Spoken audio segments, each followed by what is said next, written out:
Hi, blessings everyone. Can you hear me okay? Let me know if you can hear me okay.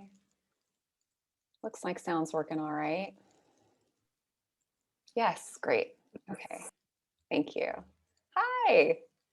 I'll be letting people in from the waiting room here as we begin our time together. We go about an hour.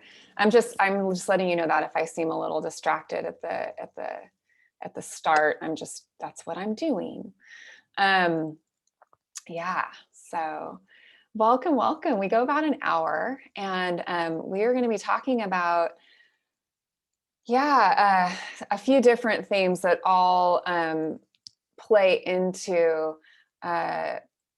distress, play into burnout. And I thought this was especially relevant during this time when we are, once again finding ourselves in the midst of unprecedented transition. And so we're going to talk about empathic distress. We're going to talk about differentiation and how we can lean into equanimity and compassion as a way to thrive during this time, like I said earlier, of unprecedented change, and a time when a lot of us have been sheltering in place with folks, and there's been a lot of, I think in some folks it's brought them closer together, and some folks it's lots of ruptures happening in relationships right now too. So these are just some kind of the themes, all sort of falling under the umbrella of empathic distress, and how we can dial that down so that we can be not overwhelmed by life, but actually filled up by it, right? Filled up by it. And we don't need to wait for the external world to regulate, to come into regulation, to come into balance before we do. I mean, imagine if we did. We live in quite a unregulated world. And when I say regulated, I'm speaking in like trauma language, right? So all of us have been going through this like collective trauma of COVID. There's even a term for it called the COVID clench. And I know we all want to just be done with it, but as is with trauma, we are dealing with the ripples and the repercussions. And if we don't acknowledge this as being our collective kind of predicament, then it's really easy to sort of bypass and to repress and suppress and move on, whilst carrying the burden of unresolved emotion, feeling, experience, in our being, which causes a lot of havoc, wreaks a lot of havoc on our body mind. So I'll go deeper into the talk, and then at about halftime, about 9:30ish PST, we'll do our meditation. So we practice what we're learning about, and hi Erin, if you feel free to be on video, please do. It's fine not to be on video, but it's really nice when you are. So I just want to give you that option. I love to see your face, and it helps me connect. I wanted to start with this poem by Julia Fehrenbacher. It's called "The Cure for It All." The cure for it all. Go gently today. Don't hurry or think about the next thing. Walk with the quiet trees. Can you believe how brave they are? How kind? Model your life after theirs.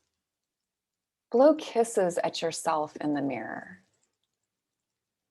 Especially when you think you've messed up. Forgive yourself for not meeting your unreasonable expectations. You are human, not God. Don't be so arrogant. Praise fresh air, clean water, good dogs. Spin something from joy. Open a window, even if it's cold outside. Sit, close your eyes, breathe, allow. Allow the river of it all to pulse through eyelashes, fingertips, bare toes. Breathe in, breathe out. Breathe until you feel your bigness, until the sun rises in your veins. Breathe until you stop needing anything to be different.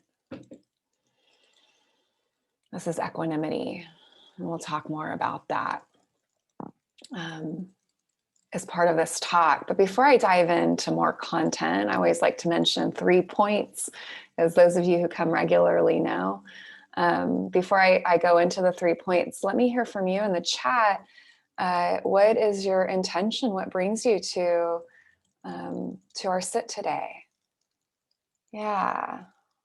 What brings you to our sit? What is it that you're most wanting or needing to receive?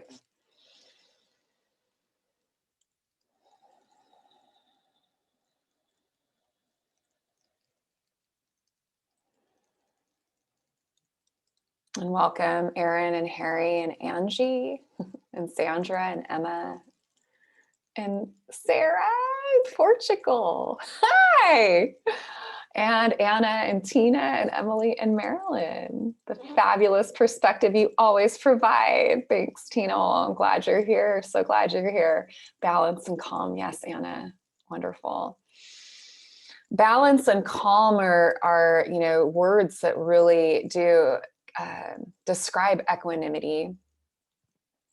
We need this balance in our lives in order that we not be overwhelmed or blown over. There's an interesting something that whose research uncovered this? I can't remember off the top of my head. When stressed or challenged, we fall to our level of practice. So that's why we come together now in this time and we meditate from a place of relative regulation, because when the shit hits the fan, we tend to drop down to our level of practice, which is a really good thing to remember. It's really good to cultivate a steadiness of practice. And I'll talk more about this because, when things get challenging, we don't necessarily rise to the occasion. We fall to our level of practice. I am here to cultivate more equanimity and inspiration. Yes, Erin. Been in lockdown here. Oh, wow. Out in the country and trying to keep equanimity at close quarters with my husband. Oh, yeah. Yeah. Jack Korn, or not, was it? Ram Dass said, if you ever want to, if you think you're enlightened, spend 3 days with your family. And I would include our significant others in that. So I hope today's talk really helps here, Sarah. I talked in my email, which I thought was really interesting, and I want to unpack this.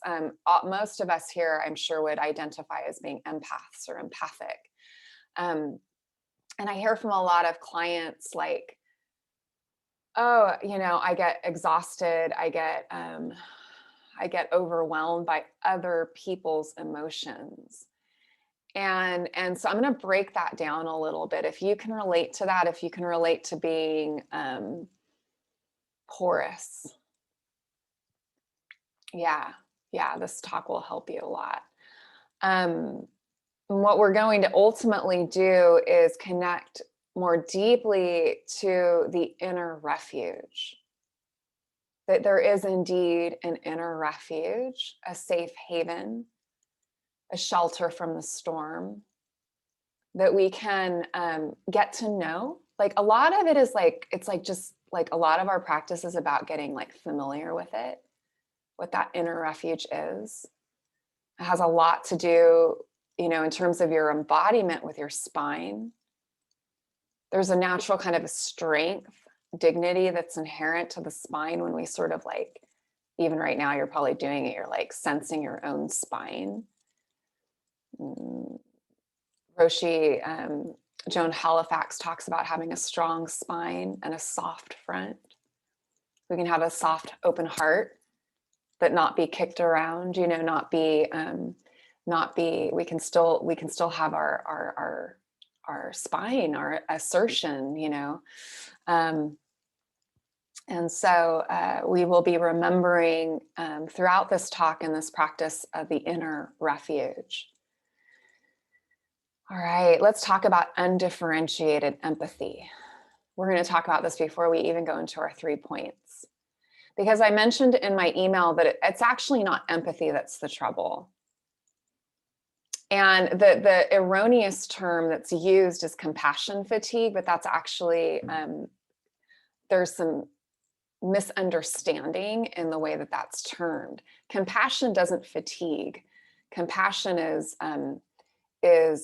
typically it's energizing, it's connecting, it's resource, it fuels us, it doesn't deplete us. So I want everyone just to have a different, you know, orientation and understanding of compassion, and you'll have that through this talk and this sit together.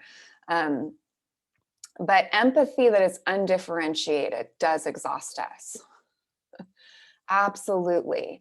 And when I say undifferentiated, I mean, I have a hard time, and I used an example in my email of something that was going on with my husband, and one of my teachers told me in a session, you know, like, you know, what we really need to do is work on differentiation, because I wasn't clear about where I ended and he began. Right. And that's a good description of, it's like, if you're having a bad day, I'm having a bad day by osmosis, you know, like, and this isn't to say that we do actually pick up on each other's feelings. Like if I'm in a really good mood, you know, like you'll totally feel it, you know, you'll totally feel it. Right.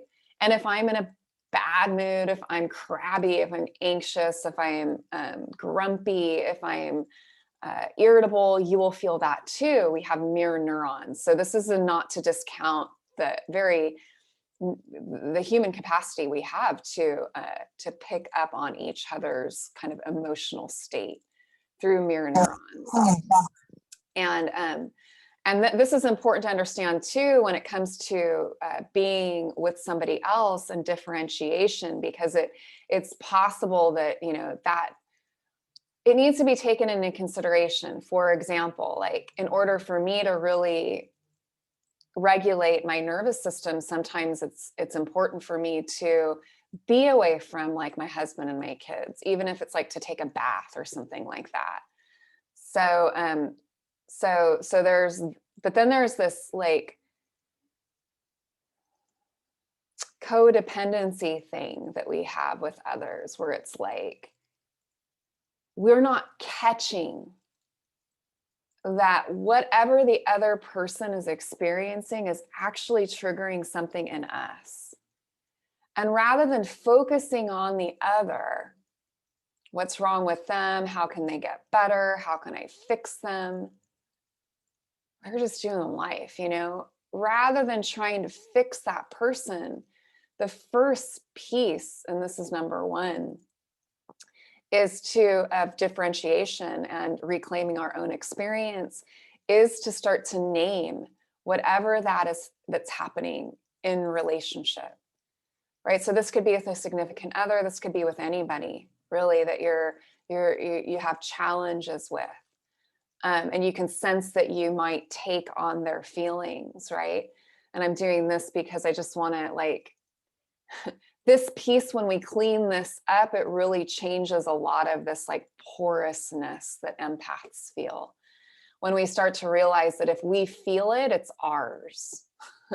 If we're feeling it, it's ours. And it's not right, it's not wrong, it's not good, it's not bad, but it's likely uncomfortable. I don't know, maybe I'm with somebody, maybe I'm with Myron, my husband, and for whatever reason, maybe he's doing something, he said something, but I feel anger. And maybe I just feel angry with him. If I don't catch that I am angry, period. Simple, keeping it super simple like that. Microscopic truth. I am angry. When he said that thing to me in that tone of voice, I got angry. then we will snowball into, like, we will start to get, more and more enmeshed. So really simple practice number one in differentiation is just naming it. Wow, I'm really mad. And starting to separate it out from the person, not completely. That gets into idiot compassion. And I talked about that in the email. It's not like I'm going to do this practice so I can get all good over here and nothing that you do will bother me and I'll never have to say anything ever again. That's more of an avoidance strategy. That's more of a trauma response. This is like, oh, I am angry. I'm going to name it that way. And then my first piece is in like being with that anger. When we name something, it changes it. And so we can start to sense, yeah, okay, what is it? Like, what is going on in me? It's not about the other person anymore. It's about me. What is going on in me? This is a game changer. What is going on? Oh, I'm afraid. Huh. Okay, I'm afraid. Huh. Wonder what this fear is believing about me or about life. So we start to get some distance from the emotion. But first we have to notice that it's there. Often we're unconscious to this piece, which is why I'm bringing it up as number one. Something else I mentioned that I feel like is important to mention here is trauma. So I talked about how, yeah, we're all going through a collective trauma. This is actually called a shock trauma because no one was prepared for this, right? It was not expected. It was a shock. We're all still like it's still going, right? And if we don't acknowledge this, we will, we can create a lot of harshness and criticism, inner harshness and criticism. Understanding this is often the gateway to more compassion. It's like getting like, oh, this is hard. Oh, this is hard for all of us. And then noticing when we get caught as empaths or, just as a person on the path, when we get caught in fight, like there's the common fight, flight, freeze, right? Even overwhelm, if we're caught in overwhelm in a moment, that could be a flight response.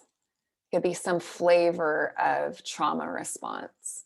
So we can start to track during the day. Am I in fight? Am I in flight? Am I in freeze? Am I in fawn?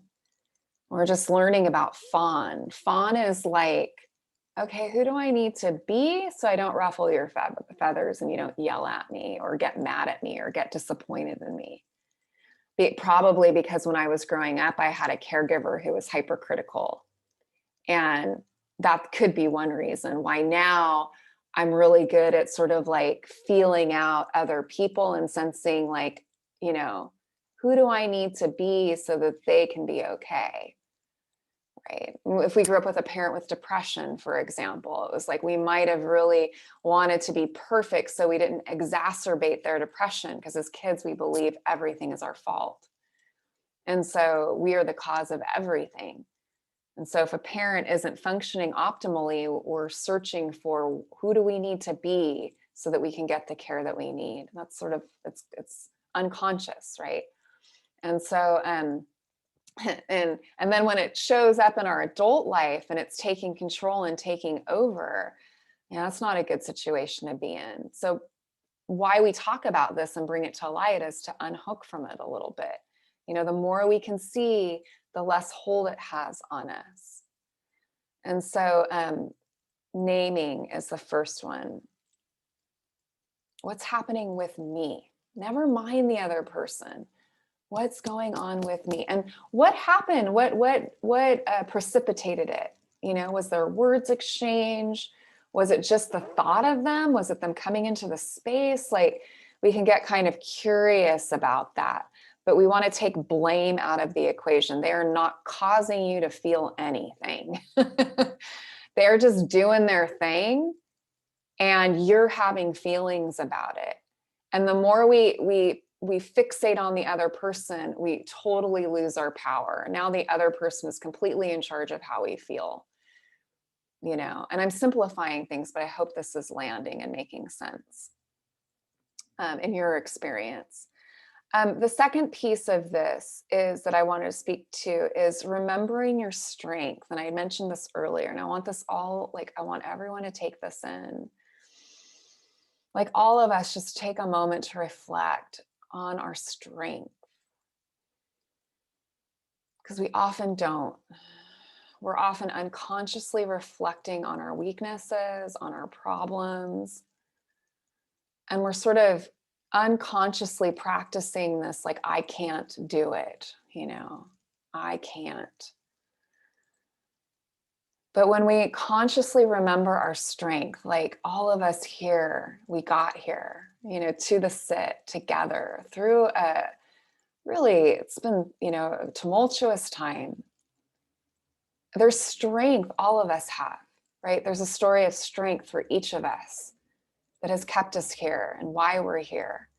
And throughout our life, we can look back at all, like, we're so strong.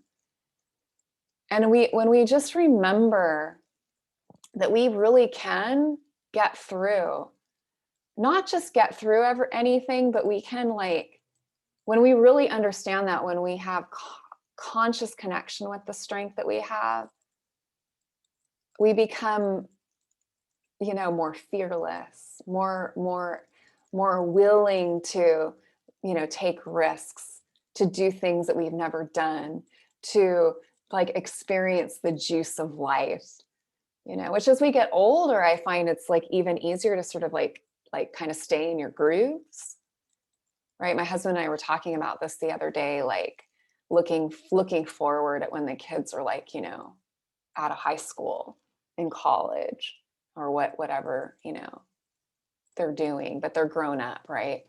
It's coming fast, you know, they grow fast. Like, we're getting that, like, whoa, it's all going by so fast.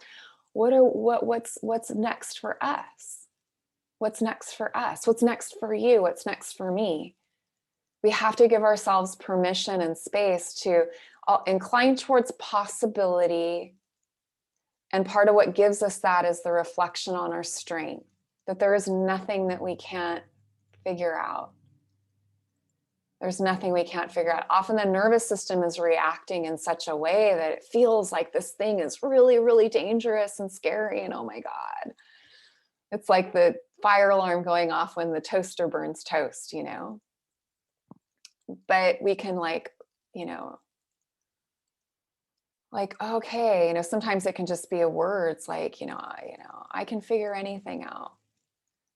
And then we can mingle that with the, like, sense of the backbone, really feeling how strong your back is. No matter how many injuries it's sustained, there's an energetic quality of strength there. And this strength, this balance, you know, the Buddha said, praise and blame and shame and doubt and fame and disrepute, these come and go like the wind.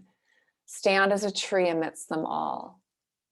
And imagine that you could get blamed and it's not going to take you out.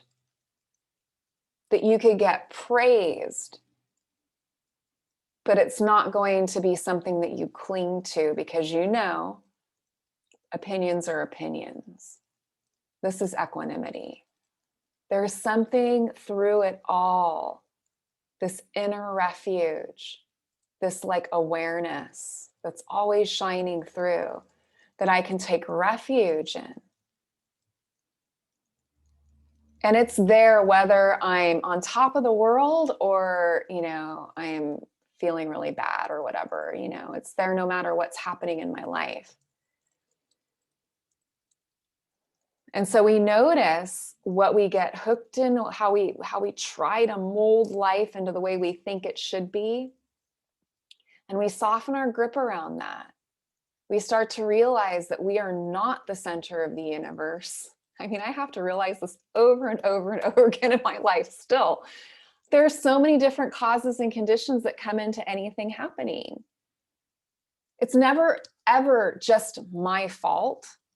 And it's never, ever just your fault. Like, it's not that simple. Life is more complicated than that. And it's not just, it's all these causes and conditions coming together to create this experience. I may have difficulty with it. I may love it. I may hate it, but it's here, right? Equanimity, a phrase for equanimity, but we have to take the, that kind of like not care out of it, because it's not a not caring at all, but it's like, it is what it is. And really like coming to terms with that. This is strength. The ocean doesn't like flip out when there's a storm. It rolls with whatever's going through it. This is the ocean is so equanimous and such a beautiful example of equanimity. Its feathers don't get ruffled, you know, when bad things happen or good things happen. We almost like kind of back away from this idea of good or bad. And we're sort of like, okay, let's just see. And I'm not talking about abuse, and I'm not talking about like injustice. I'm talking about the little ways in our life that we're at war with it, that we can loosen the grip and soften up and take a step back. And rather than getting so into fixing, we get more curious. And then the last thing I wanted to mention, okay, and then along with remembering your strength, is this capacity that we all have to like be more regulated. So being more regulated means like turning the volume down on the fight, flight, freeze, fawn response by doing certain things that we know bring us into balance. So animals, for example, like just petting your cat or your dog, or, you know, if you have an animal, like petting someone's animal. There's a studio here in Long Beach called Feline Good. It's just cats are there. You can go and hang out with the cats. Like they understand this quality of soothing that happens with animals. Watching fish. Same thing at the aquarium. We have an aquarium close to our house, and we used to have a membership. Maybe we'll get it again. I used to like to go just sometimes on my own to look at the fish in the tanks, because I found it so soothing, right? Bilateral movement, yoga, swimming, dancing, things that use both the right and the left side of the body, breathing. These are all regulating activities. Long hugs. I forget the like, it's like 30, 60 seconds, something like that, but a long hug. Smells, like good smells. I love rose geranium. Movement, I mentioned that. Sounds, so like waterfalls, the ocean. These are all ways that we can do these things as practice. Remember, during challenging times, we fall to our level of practice. So if we get good at, like, throughout the day, taking moments to regulate and touching in on the pulse of our experience. How am I doing right now? Oh, okay, I'm feeling good. I'm feeling pretty peaceful. I'm feeling grateful. Oh, that feels good. Yeah. Mindfulness has a way, when we name what feels good, it has a way of like allowing us to savor it, but with less pleasant states. I feel angry. I don't know, sometimes anger can feel good. Anger is such a sticky one, and it's necessary and useful when it's channeled correctly. I feel overwhelmed. I feel stressed. I feel, with those kinds of qualities, it tends to, dial the volume down. So we want to remember the power of naming. And then the last piece, which is extra. So the 3 was naming. 2 is remembering your strength and having practices of co-regulation. Part of naming at number 1 was also It's not just to name it, but it's like, what's my experience in the presence of this other person? What am I feeling over here? What's true for me? Because we tend to get so hyper focused on the other. It's like we lose the boundary between my skin and yours. And then the third piece around embodiment. Okay, so embodiment absolutely helps with this porousness that I talked about earlier in the talk. When you're in your body, you have an automatic separation. Like there's this membrane we call skin. We can feel it. We can feel the outline of our bodies. We can feel where we are in space as opposed to the chair, as opposed to another person when we're in our bodies. And we can start to sense when we're starting to leave our body and get mingled with the other person. We got to slow down enough to notice when this is happening. Just try it out today. If someone comes into your space that you tend to get kind of enmeshed with, notice that you can come back to your own body, and that has a way of giving you a good sense of separation from the other person. Okay, I'm over here. This is me. This is what I'm feeling. And then another piece of this is creating, being embodied, creating a safe internal world, is to welcome back the outliers. Meaning, like, we have so many different parts of us, and a lot of those parts we judge, right? But it's like if we find ourselves like in a place of just being grumpy and irritable, then we sort of like with compassion, this is compassion. Compassion acknowledges these things, like we're not perfect. Oh, like, okay, yeah, here's the grumpy part of me. Like she's really active right now. All right. Like just, just naming it, allowing it, noticing the outliers, those parts of you that sometimes you judge and you just wish weren't there.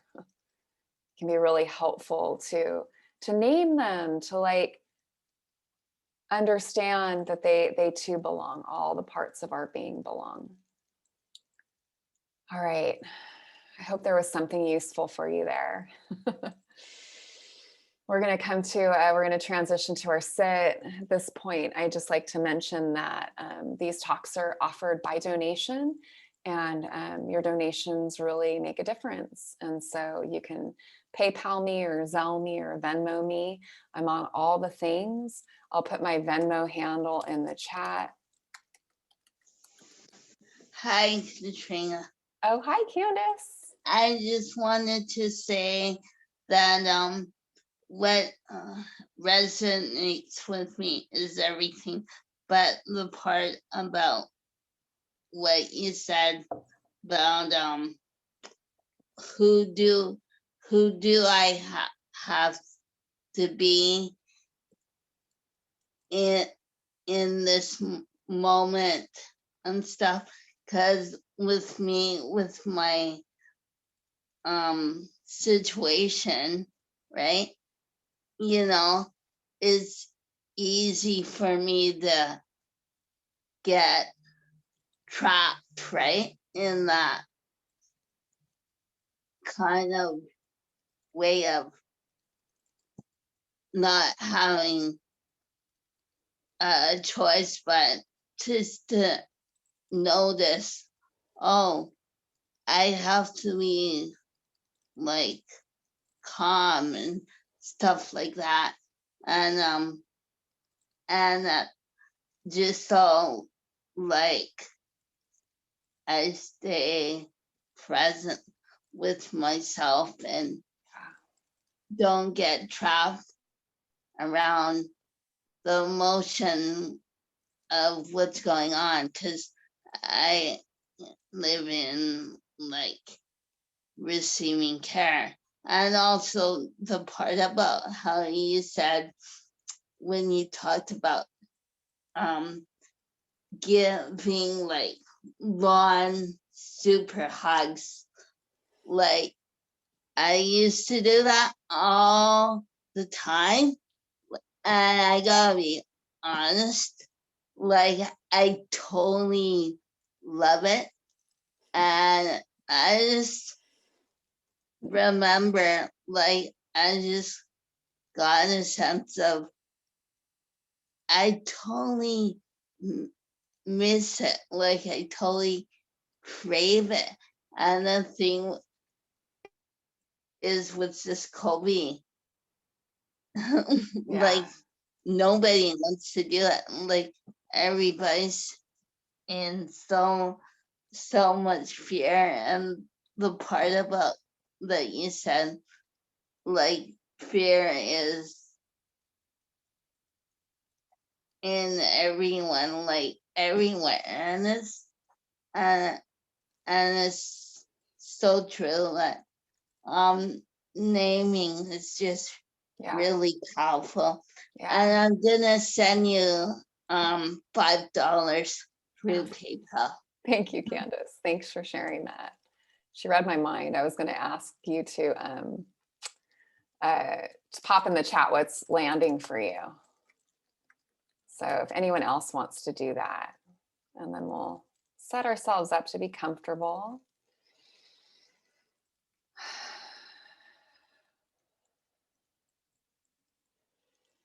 I've gotten to be a quantumist with my space because the dog, being a puppy, you know, I've been not in my usual office space for the last few weeks, and I've come back today to see how it goes, and then I realized, oh, I forgot my bell. But that's okay. You know, it's like, okay, yeah, as it is. It's like this. I forgot my bell. All right. Yeah. Yeah, I agree with Candace. Who do I have to be so you don't yell at me? Mm-hmm. Miss Longhubster. Yeah, you definitely do fawning. Yeah, I think a lot of us can relate to you there, Sarah. I'm queen fawner. And we just, like, when we notice these things in us too, it's like sometimes now I'll ask myself, okay, am I fawning? You can kind of get there's a grab internally that happens for me. There's something that happens internally in my body, and it has me now stopping and asking myself that question. Okay, is this really okay with me, or am I doing some kind of like chameleon thing? Yeah, yeah, yeah. Good. Out of your oldest. Yes, Tina. That's right. That's right. I find myself getting enmeshed quite often. I am aware that it's something in me that needs more looking at. Yeah. Good, Erin. This piece, like, I know when you notice yourself getting enmeshed with someone, really starting this was such a game changer for me, which I shared with everyone, but I'm going to reiterate it. Just ask yourself, what am I feeling? What is this triggering in me? Yeah. Pleasant, unpleasant. Yes, exactly, Tina. Stop. Pleasant, unpleasant, right? Because when we don't have equanimity, we are pulled around by the winds of pleasant and unpleasant, which, as I've mentioned before, that Matthew talks about, will fidget our life from cradle to grave. Like trying to find that place of like, okay, now I'm comfortable. I can like relax. It doesn't exist. Yeah, rather than getting into fixing, getting curious. Good. Okay, great. Thanks for sharing these with me. And maybe you've already arrived in your seated posture. Maybe you like to close your eyes.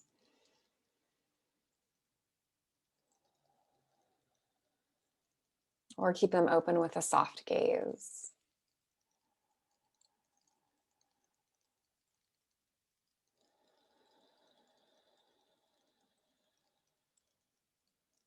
I'm going to take some deep breaths together.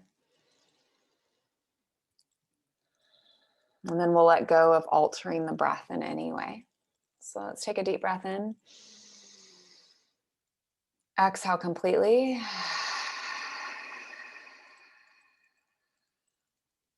Inhale through your nose for 1, 2, 3, 4. Hold your breath. 1, 2, 3, 4, 5, 6. Exhale through the mouth. 1, 2, 3, 4, 5, 6, 7, 8. Inhale nose. 1, 2, 3, 4. Hold. 1, 2, 3, 4, 5, 6. Exhale mouth. 1, 2, 3, 4, 5, 6, 7, 8. Inhale. 1, 2, 3, 4. Hold. 1, 2, 3, 4, 5, 6. Like you're blowing out candles. 1, 2, 3, 4, 5, 6, 7, 8. 1, 2, 3, 4. 1, 2, 3, 4, 5, 6. 1, 2, 3, 4, 5, 6, 7, 8.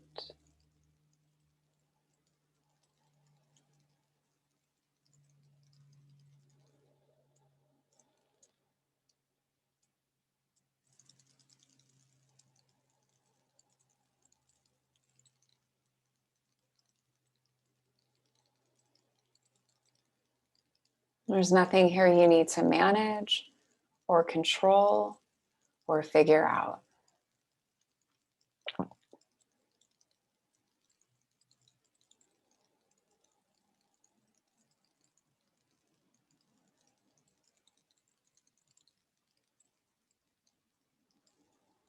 There's not even anything you need to let go of.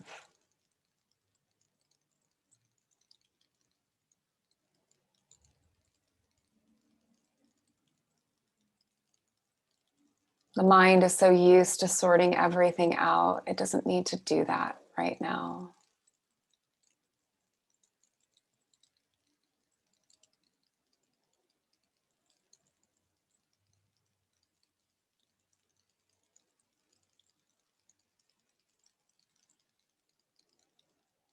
Inside every moment, there are a million things right and a million things wrong.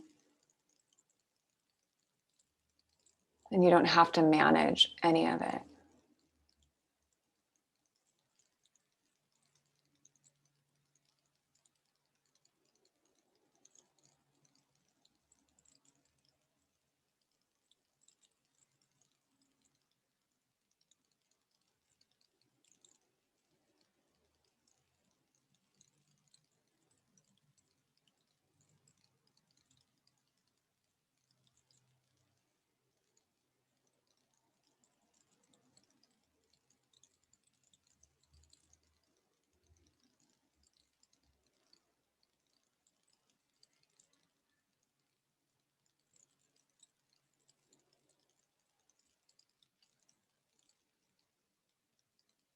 And just let yourself rest on the wings of your inhale and your exhale.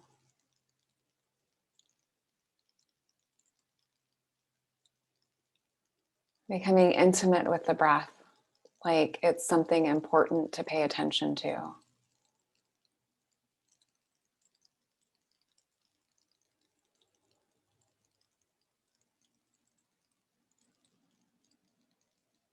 No thought that enters your mind is more important than your inhale and your exhale.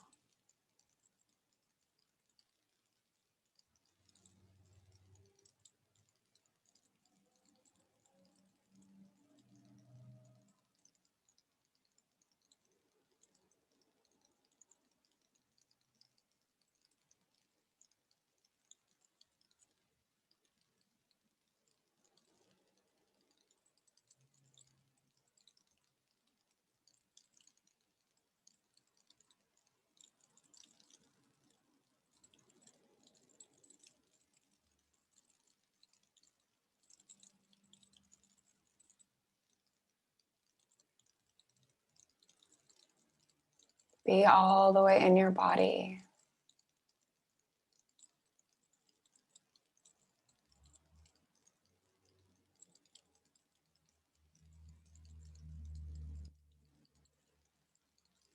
Be so in your body, it's like you don't have a head.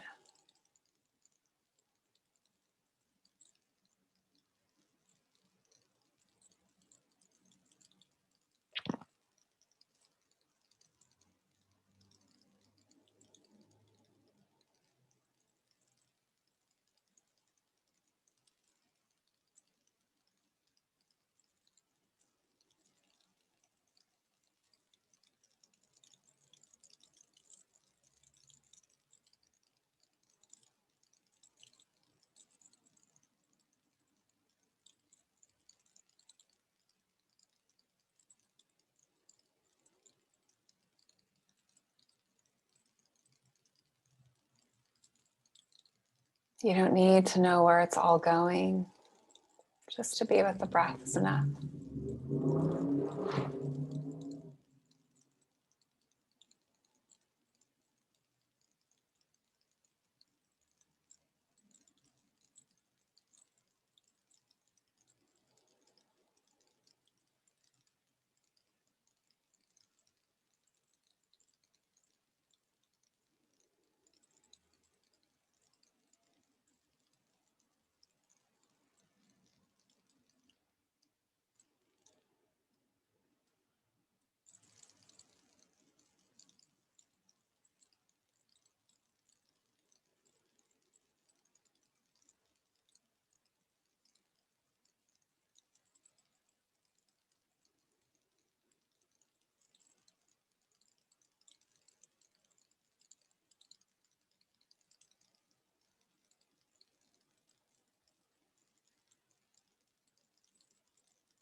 Sometimes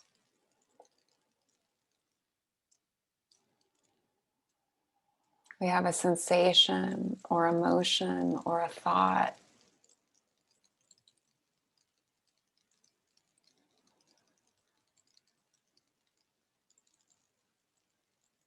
And all of these things have feeling tones.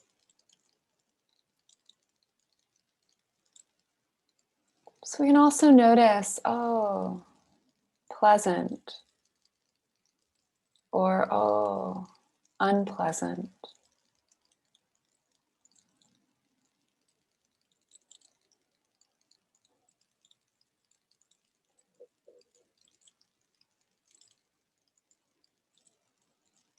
As the lava lamp of experience rises and passes away.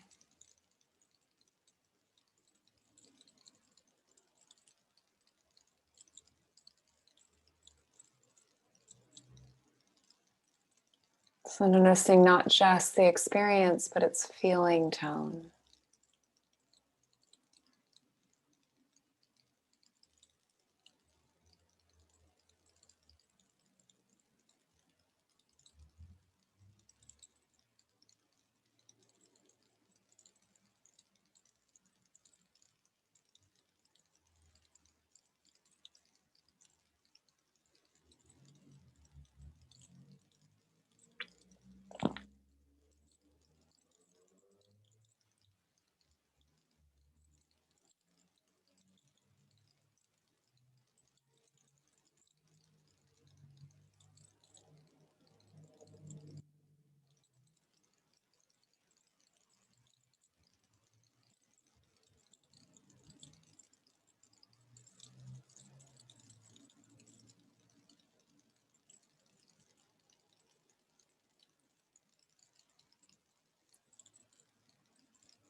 And we can bring a hand to our hearts.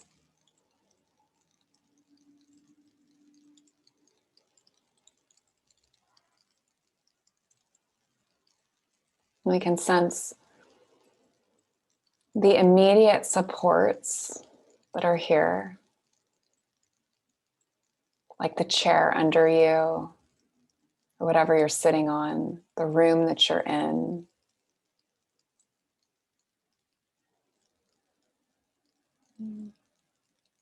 Maybe there's people in your life.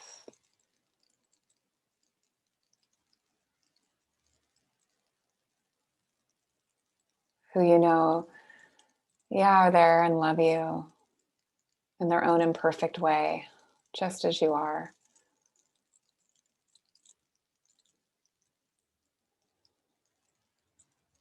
Inside of that, we can get a taste of strength. We're not alone.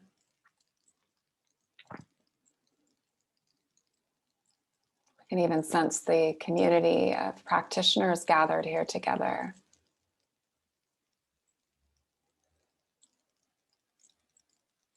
Sensing support.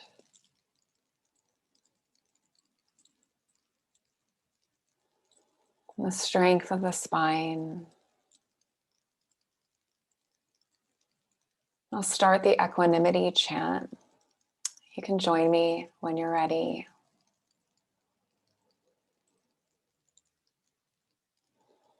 May I find harmony and balance, come what may. May I find strength within myself. May I be happy. May I find harmony and balance, come what may. May I find strength within myself. May I be happy. May I find harmony and balance, come what may. May I find strength within myself. May I be happy. May you find harmony and balance, come what may. May you find strength within yourself. May you be happy. May you find harmony and balance, come what may. May you find strength within yourself.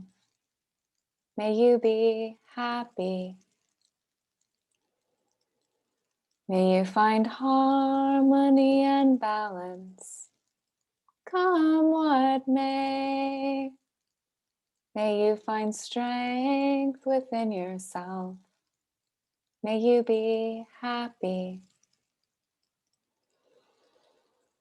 May we find harmony and balance, come what may. May we find strength within ourselves. May we be happy. May we find harmony and balance, come what may. May we find strength within ourselves. May we be happy. May we find harmony and balance, come what may. May we find strength within ourselves. May we be happy.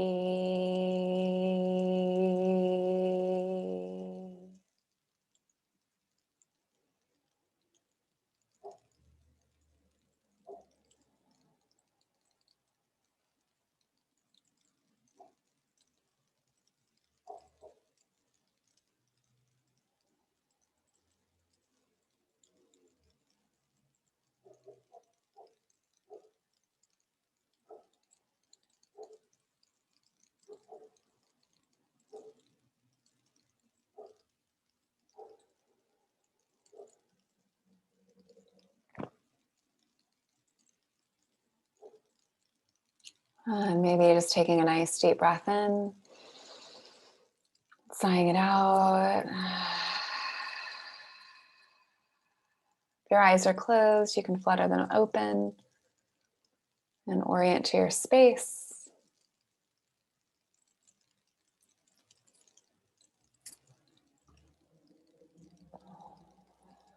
And we'll orient to each other. Yeah. So that was the equanimity chant. To find harmony and balance, come what may. I think that's the ultimate freedom. It's the ultimate freedom. Not to need life to be a certain way for us to be okay. Yeah, to sense that okayness is already here. Yeah, and that's a practice. Yeah. So, yeah, go ahead and share in the chat what's landing for you as we come to a close together.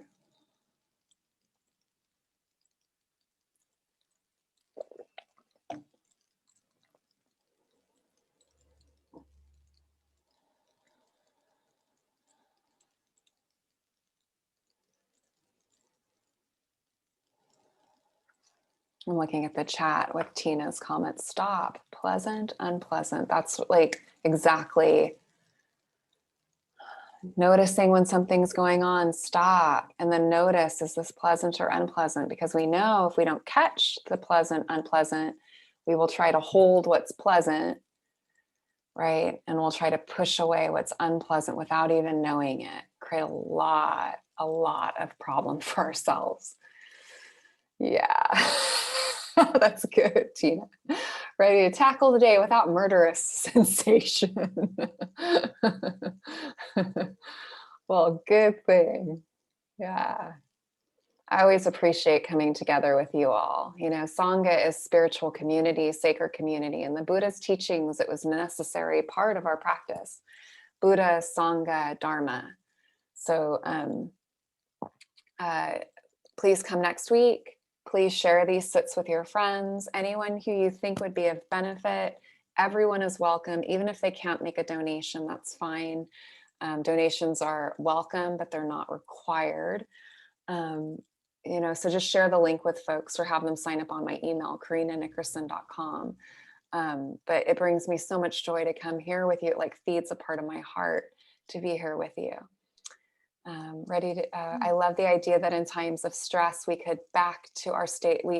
Right, Marilyn? Yeah, it's such a good thing to remember. You can really have confidence in that because you have such a depth of practice here. I remember a couple of years ago, I was in it was a very traumatic event that happened to me in the summer of 2018. And I'll share more about that when I'm ready. But I remember being in a particular I was frozen. I was in paralysis, a fight, flight, freeze, fawn. And I had awareness that I was there. I knew there was nothing that I could do in that moment. And I found myself, all I did was I was just with my breath. It was automatic. And it was I knew it was the only thing that would keep me from just losing my marbles. And I was I think about that often now, wow, I went right to that. It was natural. It was easy. I just sat and I breathed. It's true. It's true. It's like the stuff really hit the fan for me on this one particular day, one of the worst days that I've ever experienced. And this practice, that was what got me through it. Strong back, soft front, compassion for myself when I do notice myself getting caught in negative mindset. Yeah. Good, Erin. Yeah. Tend to what you think. Your thoughts are often not trustworthy. It's a good reminder. Thanks for bringing that up. All right, love. So good to see you. Sarah, I'm so glad you could be here from Portugal. And all of you, just loving you so much. And I'll see you on Tuesday next week. Same bat time, same bat channel. All right. Bye. Yeah, take yourself off mute and you can say your goodbyes. Bye, all. Bye. Sending virtual hugs. Thank you, Karina. You're welcome. Sending virtual hug too. Bye. Bye. Karina. Love you. Love you too. Bye.